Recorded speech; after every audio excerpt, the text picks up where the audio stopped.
네 말씀 누가복음 16장 19절부터 31절 다 같이 돌아가면서 읽겠습니다. 한 부자가 있어 자색 옷과 좋은 베옷을 입고 날마다 호롭게 즐기더라.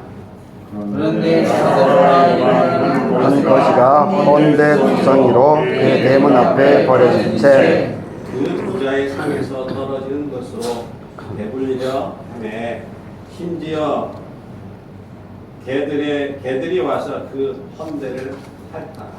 이에 그 거지가 죽어 천사들에게 받들려 아브라함의 품에 들어가고 부자도 죽어 전사되네. 그가 문부에서 고통 중에 눈을 들어 멀리 아브라함과 그의 품에 있는 나사로를 보고 불러 이르되 아버지 아브라함이여 나를 국민 연사 나사로를 보내어 그 손가락 끝에 물을 지워 내 혀를 건강하게 하소서. 내가 이 불보가 안에서 괴로워하나이다. 아브라함이 이르되 너는 살았을 때에 좋은 것을 받았고 나사로는 고난을 받았으니 이것을 기억하라. 이제 그는 여기서 위로를 받고 너는 괴로움을 받느니라. 그뿐 아니라 너희가 우리 사이에 큰 구렁텅이가 놓여 있어 여기서 너희에게 건너가고자 하되 갈 수 없고 거기서 우리에게 건너올 수도 없게 하였느니라. 이르되 그러면 아버지여 구하노니 나사로를 내 아버지 집에 보내소서. 내 형제 다섯이 있으니 그들에게 증언하여 그들로 이 고통받는 곳에 오지 않게 하소서. 아브라함이 이르되 그들에게 모세와 선지자들이 있으니 그들에게 들을지니라. 이르되 그렇지 아니하나이다. 아버지 아브라함이여 만일 죽은 자에게서 그들에게 가는 자가 있으면 회개하리이다. 다 같이 하겠습니다. 이르되 모세와 선지자들에게 듣지 아니하면 이런 죽은 자 가운데서 살아난 자가 있을지라도 원하는 받지 아니하리라 하였느냐 하시니라. 아멘. 이 시간 모세와 선지자들에게라는 제목으로 박미라 선교사님의 말씀이 주시겠습니다.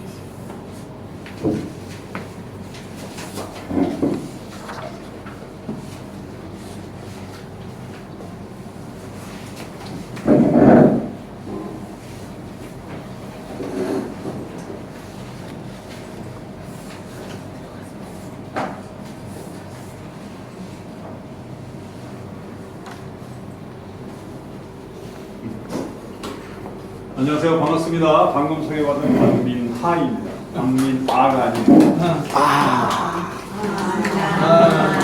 우리 회계님이 아로 적어서 제가 하로 했다가 수정 다시 그렇죠. 했는데 제가 제가 실수했구나. 박민하 그러면 인도 유럽, 그러니까 유럽 사람들 또는 미국 사람들은 아로 끝나는 이름은 다 여성형이에요. 그래서 저한테 메일 보낼 때 미시스 이렇게 하는데 오늘 완벽하게 민아로. 네, 반갑습니다. 저희들 가족을 다 초청은 못하지만 이 자리에 우리 가족을 소개하겠습니다. 저희들이 이제 1998년에 카파뇽에 갔을 때 찍은 사진인데 어이구. 여기에 그때 저는 아들 하나씩 있는데 민영이가 딸이고 이제 호영이가 아들인데 민영이가 중학교 2학년, 호영이가 국민학교 5학년 때 이제 카파뇽에 갔었어요. 근데 이제 오늘 다 보셨지만 이 사진 보면 아내가 저희 집에서 제일 작거든요. 이렇게 크신데. 그래가지고 이 사진만 보다가 실물을 보면 다들 놀라시더라고요. 이제 아내가 170cm쯤 되고 그리고 제 딸이 공식적으로 174cm고 저는 얼마나 되겠어요? 85. 85. 87. 87. 그리고 이제 제 아들은 193이에요. 근데 이제 하나님께서 참 유머러스하신 게 카파뇽에 보면 남태평양에서 건너온 사람들이 있어요. 이제 남태평양에 있는 남태평양 쪽에서 온 그 사람들. 그다음에 한쪽은 아시아 쪽에서 내려온 사람들이 있어요. 그러니까 크게 두 부류의 인종이 있는데 남태평양 사람들은 아주 건장해요. 그죠? 여러분들 이거 뭐 사모아나 ton가에 보면 건장한 사람들. 근데 이 아시아 쪽에서 내려온 종족은 외소해요. 근데 우리가 사역했던 리이라는 곳에는 아시아에서 온 사람들인데 아시아 쪽에서 내려온 인종이에요. 그 사람들은 평균 키 한 155나 한 160밖에 안 돼요. 근데 그 사람들은 한국 사람이랑 우리 가족밖에 안 맞잖아요. 그러니까 한국 사람 다 거인족인 줄 알아요. 그래서 아니, 당신들 조그만 사람이 있다 그래도 믿질 않아. 우리 한국 사람은 다 거인족이라고. 그래서 내가 일단 키로서 국위 선양을 하고 왔다.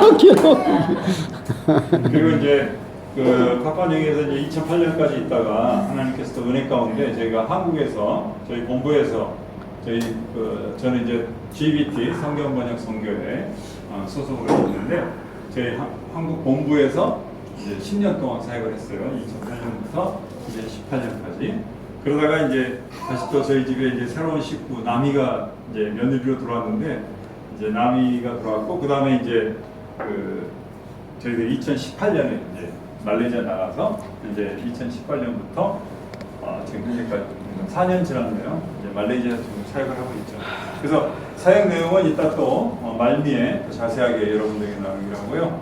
근데 그 파푸아뉴기니 갔다 왔다 그러면 너무 좀 이렇게 맹숭맹숭하니까 좀 파푸아뉴기니가 어떻게 생겼고 근데 잘 모르시더라고요. 파푸아뉴기니 어디냐고 그러면 사람들이 잘 모르시는데 파푸아뉴기니는 이제 호주 북쪽에 있어 있다 좀 보여드리겠지만 한번 저희들이 파푸아뉴기니에서 했던 사역을 우리 문신성에서 좀 설명해가지고 좀 먼저 보여드리고 또 이거 안 나와서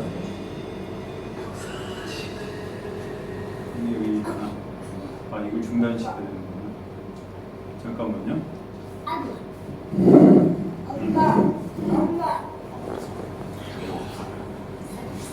됐죠? 여기다. 저쪽 끝에 있네. 이것을 옮겨야 되나? 이 영상이 아까 나왔는데 저기 확장형이 그죠? 확장형으로 있거든요. 그럼 저리 보내요. 끌어서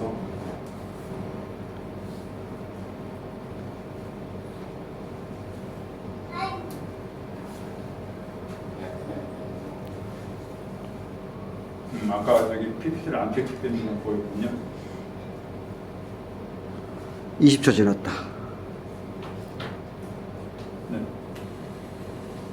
근데 호주의 북동쪽에 있는 나라가 파푸아뉴기니입니다. 반쪽은 인도네시아고 반쪽이 파푸아뉴기니거든요. 근데 파푸아뉴기니가 이제 이 수도 있는 데가 이 큰 섬이고요. 저희들 이 섬에서 한 4시간 반 비행기를 타고 떨어진 저 조그만 섬, 세계 지도에서 나오지도 않아요. 비행기 타고 남태평양의 조그만 섬에서 사역을 했습니다. 비행기 타고 4시간 반이요? 인구가 12,000명 되는 미니의 부족이거든요. 여기는 말은 있죠. 근데 글이 없어요. 그래서 저희는 가서 그 사람들의 말을 배워서 글을 만들어주고 그 글로 그들의 성경을 번역해주는 사역을 합니다. 이게 춘천인데요. 이게 남태평양의 이제 섬이에요.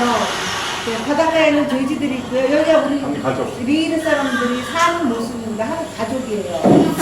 한 가족이 저기 아이들이 한 6, 7, 8명 되고요. 해안가로 마을이 형성되어 있습니다. 그래서 마을 회의를 하면 이렇게 해변에 앉아서 나무 그늘에 앉아가지고 같이 의논을 하고 요 울타리가 있는 집들이 별로 없는데 울타리 있는 집들은 남자들만 사는 집이에요. 그러니까 전통을 이렇게 이어주는 거고 이 울타리 없는 집들이 사람들이 사는 집인데 보세요. 보통 큰 나무 밑에 앉아서 그냥 거기서 아이들도 기어다니고 거기서 먹고 하루종일 나가 있습니다. 바구니는 뭐예요? 할아버지들이 항상 가지고 다니는 코코넛 잎사귀를 이런 거를 이제 짜는 거예요. 코코넛 잎사귀를 따다가 루이비통 백이에요. 루이비통 백. 예, 코코넛이 아주 중요하죠. 그래서 이제 코코넛 따가지고 그 잎사귀로 지붕도 있고요. 가방하고 그다음에 돌자리 만들고 그러고 그 코코넛은 아주 이 사람들한테 아주 중요한 주식이야? 주식이죠. 그 안에 있는 코코넛 그 가루 갈아서 여기가 부엌입니다. 저 속에 있는 저 하얀 거를 이렇게 긁어가지고 저기 쇠 조각이 있거든요. 그래서 이렇게 코코넛 즙을 내는데 채가 없어서 코코넛 잎사귀로 저렇게 채를 사용합니다. 전통적인 요리법인데요.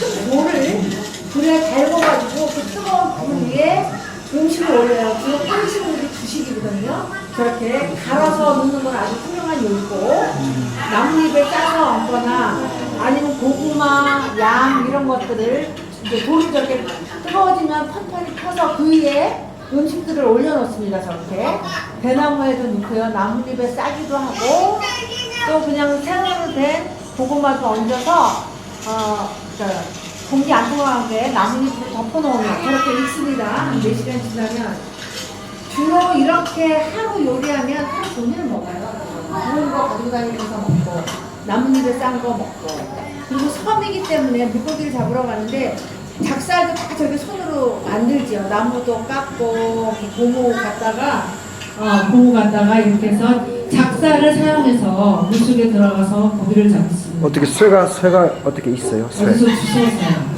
저기 이제 물고기 잡아온 거예요. 주로 밤에 가서 많이 잡더라고요. 여기 잡아오고. 그다음에 리에르는 이 돼지가 굉장히 중요한 재산입니다. 집에서 돼지들을 키우는데 잔치가 있으면 각각 돼지들을 갖고 와서 이렇게 돼지를 잡아요. 그래서 저렇게. 다 모아서 정육점이 있는 게 아니죠. 그래서 결혼식 또 장례식 이러면 이렇게 음식들을 갖고 와서 돼지를 그 자리에서 잡고 껍질을 긁고 다 분해하고 익히고 이런 아주 뭐 며칠은 돼지 냄새만 나요. 집 보면 수대예요. 소리 우리나라의 수대 같은 내장을 다 꺼내가지고 저걸 다 먹어요? 엄청 많은데 돼지가? 냉장고가 없으니까 지금 사람들이 엄청 많거든요. 그래서 갖고 오면 코코넛 그다음에 이 사람들이 약간 화학작용을 일으키는 입이 빨간 열매가 있어요. 그런 것들 중요한 거예요. 그런 것들 이렇게 다 나눠 먹습니다.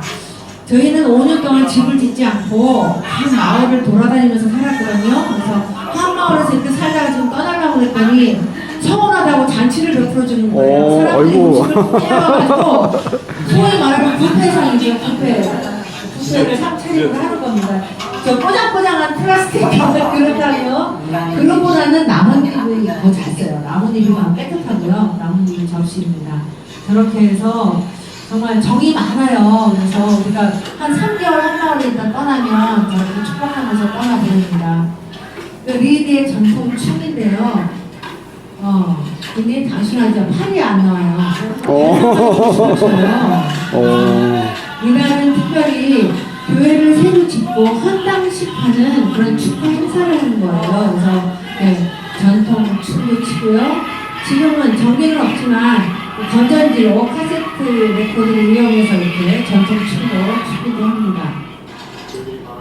저희들은 선교 본부가 있고요. 그 다음에 이제 마을로 가는데요. 경비행기를 사용하거든요. 작은 거는 조종사 포함 4명, 크면 7명 탈 수 있는 비행기를 타는데 이 비행기는 사람 몸무게나 짐 무게나 똑같습니다. 가격을 매기는데 그래서 모든 걸 다 무게를 재고 몸무게도 재고 물건 무게도 재가지고 그 비행기 값을 내고요. 거기는 나라가 가난하니까 저기 아까 조종사도 그러니까 선교사입니다. 그래서 우리가 경비행기를 우리 단체에서 가지고 있어서 옮겨가고요. 마을을 돌아다니면서 살았는데 여기는 아주 좋은 집이었어요. 보통 이런 집들은 아까 대나무 집이 많고요. 여기 금광이 있어서 금광에서 마을에 지어지는 몇치 안 되는 집인데 저 집이 이 사람들은 힘들어서 못 들어가서 살아요. 답답하다고. 그리고 화장실이 없습니다. 그래서 저희들이 부탁해서 코코넛 잎사귀로 이렇게 가려서 웅덩이 파서 화장실을 준비해주고 샤워실이 없어요. 그래서 물통 옆에 천막 아까 주워다가 해주고 이게 우리 부엌 살리는 다입니다. 5년 동안 집 없이 돌아다닐 때예요. 뭐 이 집 주면 이런 집에서 살고 아까 같은 대나무 집을 비워주면 거기서 살고 이렇게 이제 살면서 이동하면서 이 사람들과 함께하는 삶을 살았습니다. 이제 여기가 샤워실이고 빨래통입니다. 여기 옛날에 우리 부모님 세대처럼 그렇게 저기서 빨래하고 목욕하고 그 비누가 있네요. 네, 비누가. 있습니다. 그리고 이제 사람들한테 처음에 말을 배울 때에 글자도 없고 책도 없으니까 뭐든지 함께 애들이면 애들, 어른이면 어들 함께 하면서 배웁니다. 병원이 없기 때문에 저희가 기본적인 처치들은 다 하고요. 그 당시만 해도 핸드폰이 없어서 저희들이 무전기로 배터리 하나 솔라 패널로 충전해서 무전기로 본부하나 외부하고 소통을 합니다. 처음에 들어가면 이들과 함께 살면서 그 부족어 말을 배워요.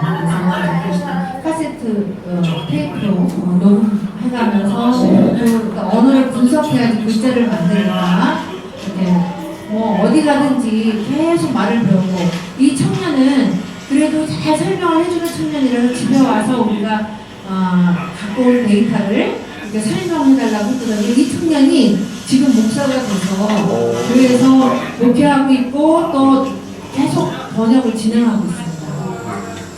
얘는 초등학교 학생이에요. 근데 나이 많아 보이죠? 학교 가는 나이가 정해지지 않았기 때문에 사실 뭐 나이가 굉장히 천천히 안 보입니다.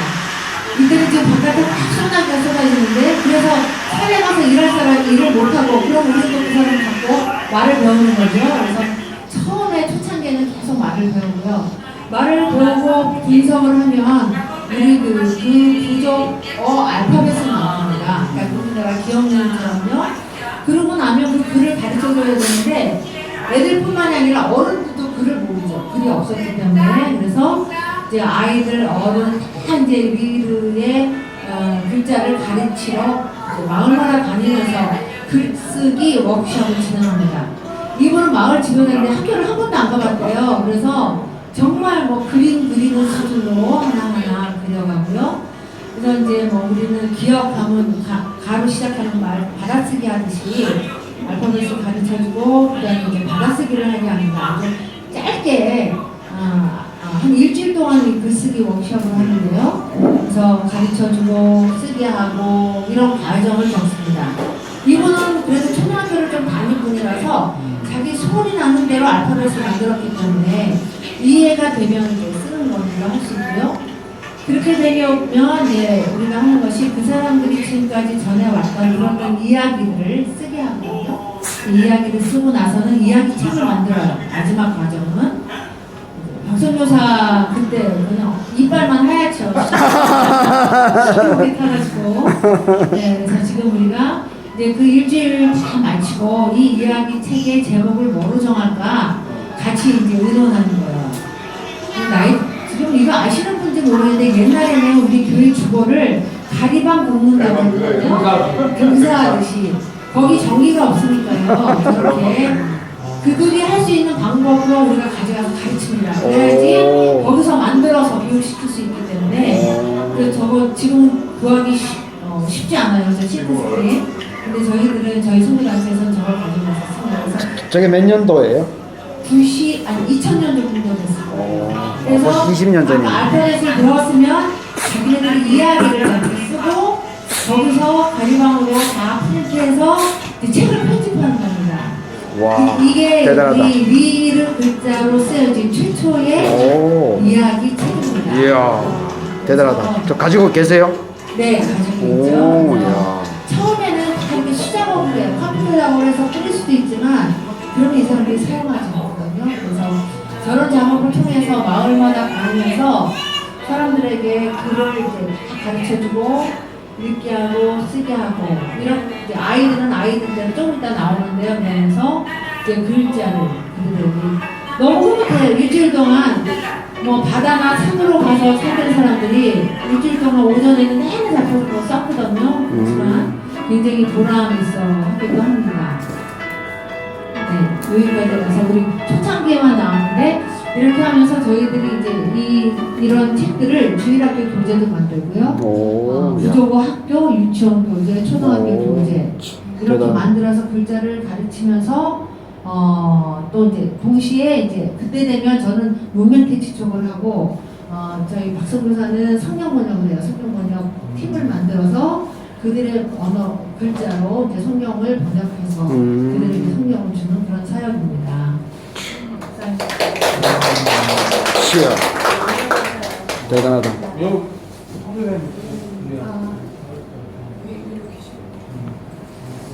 종으로 되는 분들이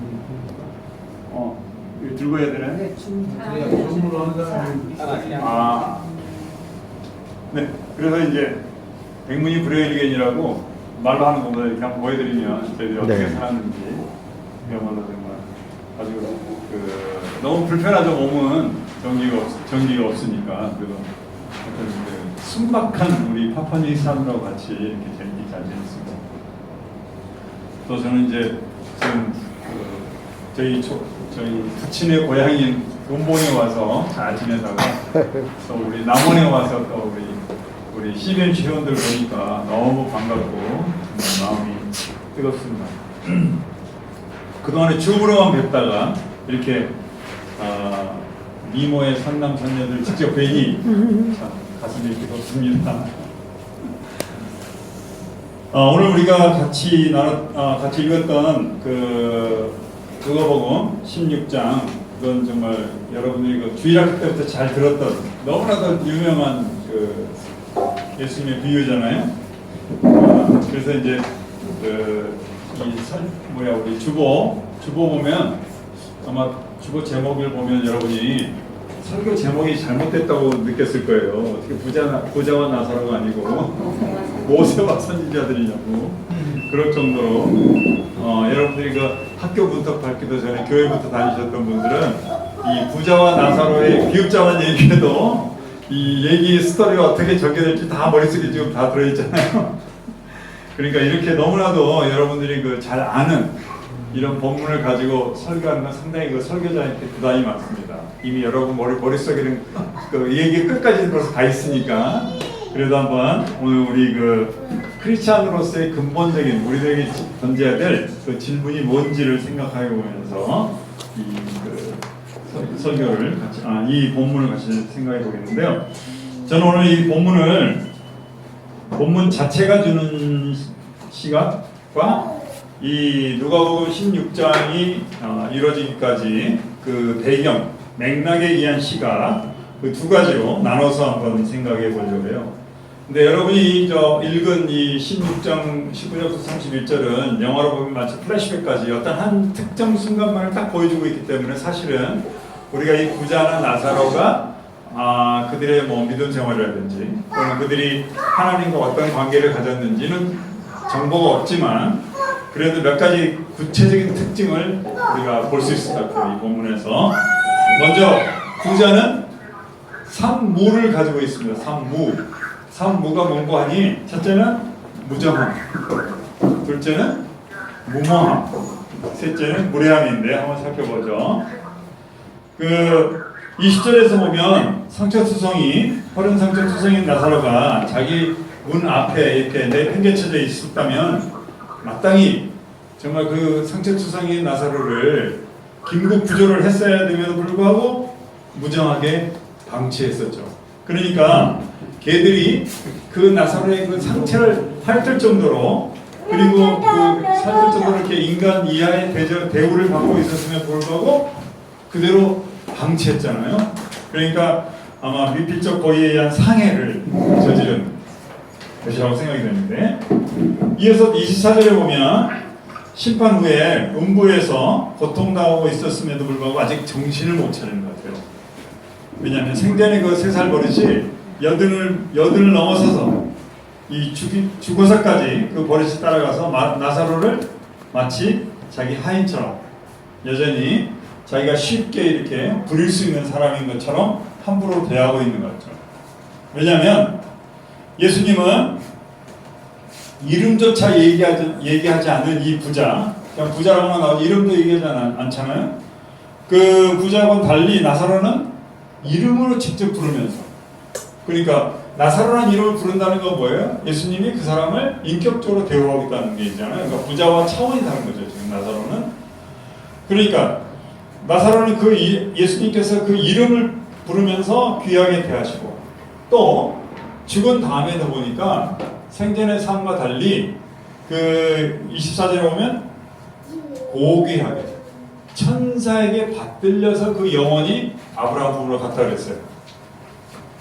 그러니까 이 자리에 있는 우리 모두 다 같이 우리도 이 땅에서 삶이 어떠했을지언정 우리가 장차 죽어서는 천사에 받들려서 천국으로 올라가기를 축원합니다. 네. 꼭 여러분들이 정말 천사에 받들려 올라가시 바라고. 그러니까 이렇게 예수님께서 이름을 불러서까지 배우해 주시고, 그 다음에 그 영혼이 천사에 받들려서 올라가. 이런 완전히 이 부자하고는 신분과 처지가 달라졌음에도 불구하고 여전히 이 부자는 정신 못 차리고 있죠. 그 나사로를, 그렇게 고귀한 신분이 된 나사로를 여전히 자기 하인 취급하는 거다 이거죠.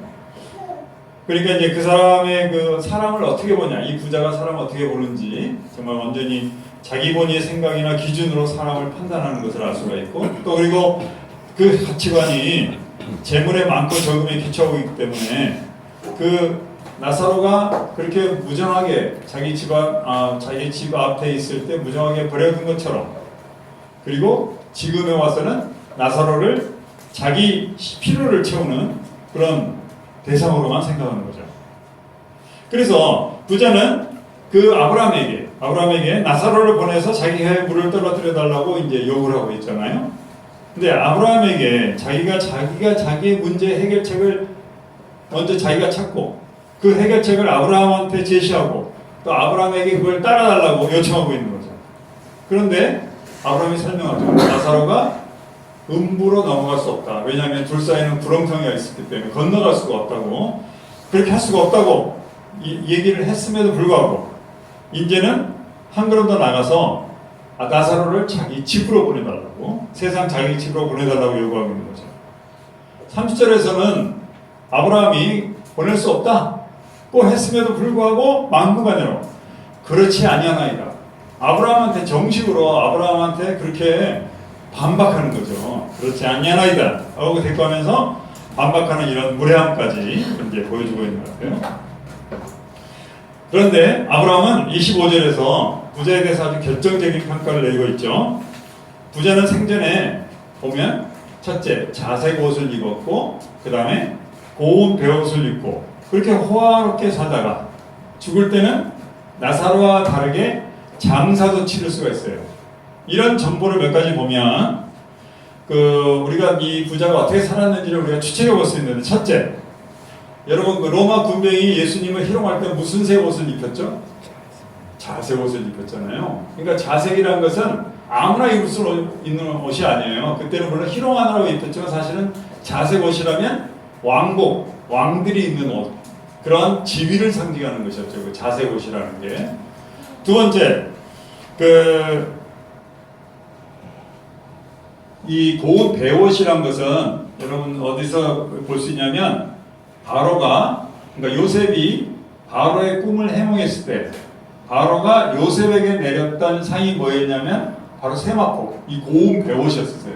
그러니까 고운 베옷은 아무나 입을 수 없는 아주 비싼 옷이에요. 사실은 요즘 같은 명품 옷이라고 할 수 있는.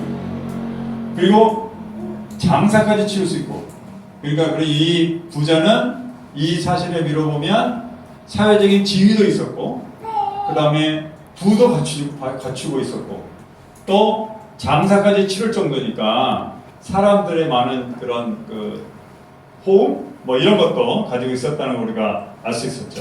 그렇지만, 그러니까 부와 함께 권세도 누린 사람이었지만 아브라함은 25절에서 한마디로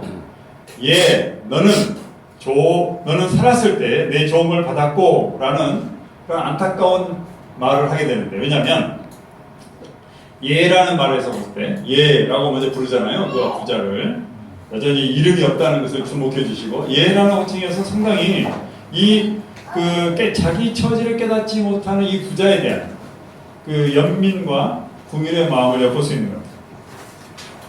그 다음에 이 내 좋은 것, 이것이 우리 성경에는 지금 단순지 복순지가 잘 구분이 안 되는데, 이 원문을 보면 내 좋은 것이 복수 지시대명사를 가지고 있어요. 그러니까 내 좋은 것들 이렇게 해석하면 더 좋았을 텐데, 아무튼 이 내 좋은 것이란 것은 좋은 것들이라고 하는데, 이 좋은 것들을 강조하는 것은, 이 복수를 사용하고 있는 것은 이 부자가 살았을 때 자기 임의로 할 수 있는 수많은 좋은 것들을 가지고 있다는 얘기죠. 그런데 그것을 그 수많은 좋은 것들을 가지고 있었음에도 불구하고 그것들을 하나님의 뜻대로 사용하지 않았다는 것을 이렇게 이 아브라함의 얘기에서 알 수가 있는 것 같아요. 그러니까 바로 벌써 나왔네요. 신명기 이 말이 바로 그 부자를 고발하고 있는 말인데 신명기 15장 7절에 이렇게 나와 있죠. 내 하나님 여호와께서 내게 주신 땅 어느 성읍에서든지 가난한 형제가 너와 함께 거하거든 그 가난한 형제에게 내 마음을 강탁히 하지 말며 내 손을 움켜쥐지 말고 라는 말을 신명기에서 경고해 주시는데 이 부자는 자기가 가지고 있는 그 좋은 것들을 정말 하나님 뜻대로 사용하지 않고 자기 안락을 위해서만 썼기 때문에 이 아브라함이 예 너는 하면서 그 부자를 깨우치고 있는 것 같아요. 근데 우리가 이런 부자를 볼 때 우리 신자들에게 항상 풀리지 않은 수수께끼가 있어요. 그게 뭐냐면 이 세상에서 보면 왜 하나님을 믿지 않는 그 죄인들이 오히려 성공하고 또 부를 누리고 높은 지위에 올라가는 이건 참 미스테이크인 것 같아요. 왜 죄인들이 그 승승장구 권세를 누리고 사업은 잘 되고 부유하게 사는지 의문이 있지만 우리는 그 해답을 모르기 때문에 왜 그런지 모르기 때문에 아마 풀 수 없는 수수께끼라고 하는데 근데 우리가 이 부자와 나사로 이 그 비유를 비춰서 보면 이런 권세 또는 지위 또는 재력 이런 삶의 요소들이 우리가 살아가는데 그 삶을 편하게 하는 것은 사실이죠. 그런 것들이 있다면 근데 그것이 과연 우리 크리스천에서 궁극적으로 추구해야 될 과연 복인지 정말 이 땅에서 누구나 추구하며 얻기 원하는 그것들이 과연 우리가 항상 소망하고 바라야 될 절대적인 선인지 이런 것들을 우리가 한번 생각해 볼 필요가 있을 것 같아요. 우리가 본문의 교육처럼 본문에 있는 이 교훈처럼 육신이 죽은 다음에도 그 이후에도 삶이 있다는 것을 우리가 믿는다면 우리는 이 땅에서 과연 무엇을 추구하고 또 그리고 이 땅에서 우리가 무엇을 남기며 이 땅을 살아가야 될 것인가 이런 건 한번 생각해 볼 필요가 있는 것 같아요. 아까 그 풀리지 않은 미스테리와 더불어서 근데 우리가 어렸을 적부터 부모님들이라든지 또는 주위 사람들 흔히 들어온 그 말 중에 입신양명이라는 말이 있잖아요. 입신양명. 그러니까 몸을 바르게 세우고 이름을 드높인다. 이제 그런 뜻인데 이건 유교 효경에 나온 말인데 그 말과 함께 또 이런 말도 있었죠. 호랑이는 죽어서 뭘 남겨요? 가죽을 남기고 사람은 죽어서 이름을 남긴다. 이런 말들이 항상 우리한테 어렸을 때부터 이렇게 들어오니까 우리는 사실 그걸 무비판적으로 이것을 맞았다 틀렸다 생각도 안 하고 당연한 걸로 받아들이고 있는 것 같아요. 근데 이 입신양명이나 이런 그 격언들이 과연 맞는 것인가? 근데 마침 오늘 우리 단톡방에 그 오재순 국장님이 올려놓으셨더라고요. 우리가 세속적 세계관에 속지 말자. 세상이 가르치는 것을 우리는 거의 무비판적으로 받아들이다 보면 어떤 것들은 성경의 가르침과 반대됨에도 불구하고 우리는 그냥 당연한 걸로 여기는 것 같아요. 한번 생각해 보죠. 지난 6월 말에 경제학자이면서 관료이면서 정치적으로 명성을 알린 분이 타결하셨어요. 이제 그분이 이 생전에 누렸던 직함만 해도 서울대 교수, 그 다음에 부총리, 또 그리고 한국은행 총재, 심지어는 당 총재까지 지냈어요. 대략 짐작이 되시나요? 누군지? 짐작이 되세요? 바로 조순, 서울대 명예교수죠. 그분은 이제 국무총리였던 정운찬, 그 제자였던 정운찬 씨와 함께 경제학 원론을 쓸 정도로 정말 우리 한국의 경제학교에서는 거두 중에 거두였죠. 정말 우리 같은 보통 사람들은 따라갈 수 없는 그런 적적을 남기신 분이긴 한데, 자, 이 이름을 사람들이 얼마나 기억할 거예요? 그 사람이 죽은 다음에. 과연 내년 이맘때 여전히 그 조순이라는 이름을 기억할 수 있겠어요? 그러니까 죽어서 이름을 남긴다는 게 과연 그렇게 의미 있는 것인가? 우리는 생각해 볼 필요가 있을 것 같아요. 또한 우리가 흔히 쓰는 말 중에 이런 말도 있죠. 한 자리 해먹겠다고. 그 한 자리라는 말, 그 말로 상징되는 그 지위, 권세를 가지기를 사람들은 다 바라잖아요. 그런데 대통령이라고 한들 그 한 자리는 마치 타 들어가는 초와 같다고 생각이 돼요. 일단 그 자리에 올라가면 그 기한이 닿으면 더 이상 붙들고 있을 수 없이 그 자리를 물러서 내려와야 되잖아요.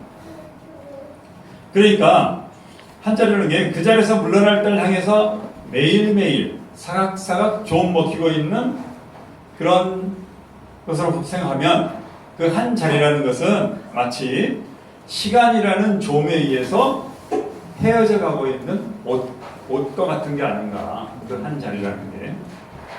정말 더군다나 우리가 이 부자 나사로 예같이 죽은 뒤에 우리가 죽은 뒤에 새로운 삶, 그때는 이 세상에서 누린 그 한 자리라는 게 과연 무슨 의미가 있겠는가, 이런 것도 생각해 볼 수가 있겠죠.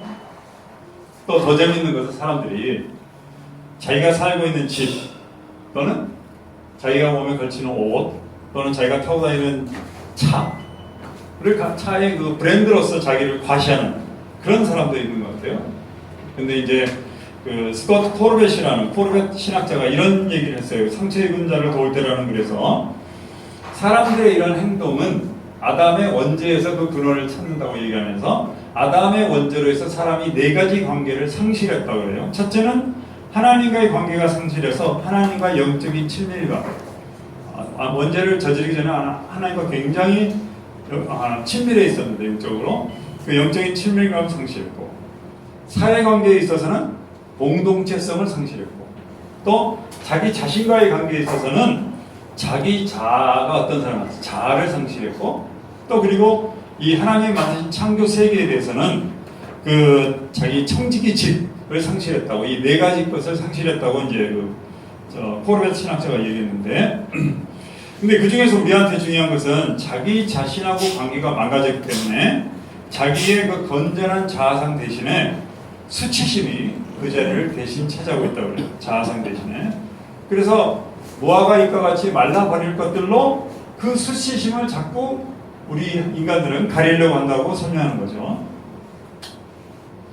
그래서 무슨 찌, 무슨 똥 같은 그런 발음의 상표와 로고를 위해서 정말 수백 수천만 원을 들이는 그 행동을 저는 참 이해하기가 힘든 것 같습니다.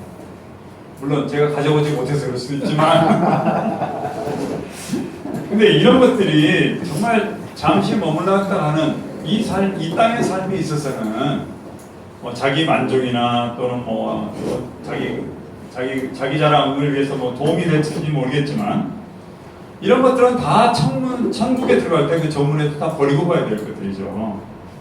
그래서 지금도 천국 정문 앞에는 이 찌, 똥, 이 명품 가방과 옷들이 질비하게 쌓여있지 않을까 생각이 됩니다. 근데 이제 하나님을 믿는 저나 우리 모두는 이런 세상 사람들이 추구하는 것들, 이런 무화과 잎과 같은 이러한 치장에서부터 우리가 자유로워져야 되리라고 생각이 되는데요. 먼저 우리가 요한복음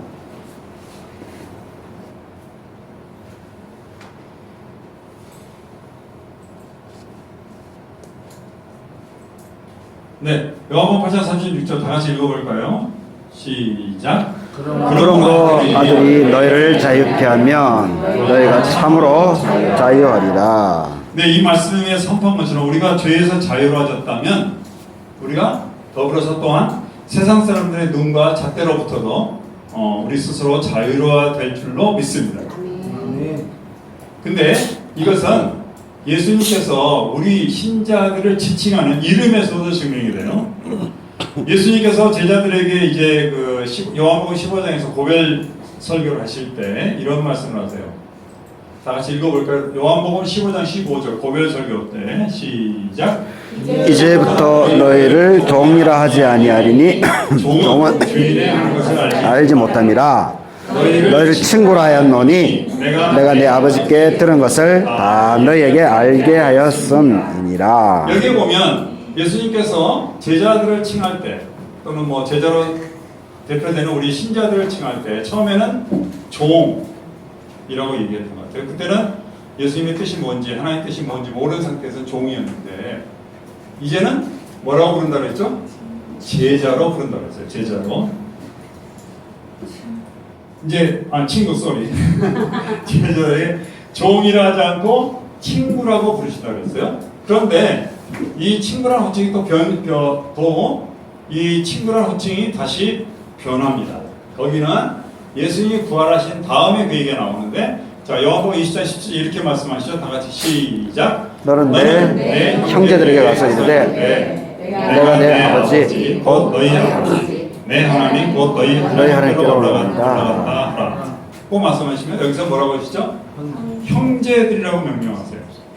그러니까 우리가 죄의 종이었을 때는 종이었다가 하나님이 어떤 분이신지 하나님의 뜻을 안다면 제자로 신분이 바뀌었다가 그리고 그 친구가 되었다가 예수님의 친구로서 불렀다가 예수님이 부활하심으로써 우리들의 그 구원의 조건이 다 완성된 다음에는 이제는 예수님의 뭐가 됐어요?